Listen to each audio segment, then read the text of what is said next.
రోజుల నుండి వరుసగా వర్షం పడుతూనే ఉంది.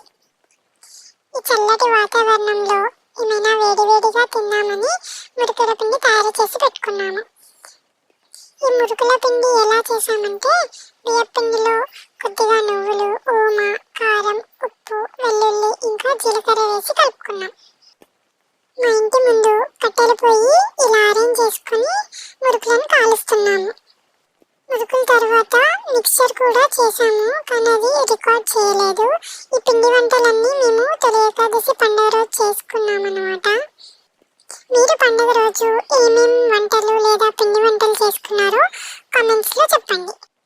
తొందరగా అయిపోతుంది అనుకున్నాం, కానీ ఇవన్నీ అయిపోయే వరకు 2 గంటలు పట్టింది. ఈ వర్షాకాలంలో పిండి వంటలు చేయడం కన్నా వాటిని మెత్తగా అవ్వకుండా పెట్టడమే ఒక పెద్ద టాస్క్ కదా. మీరైతే లైక్ అండ్ సబ్స్క్రైబ్ చేయండి. బాయ్.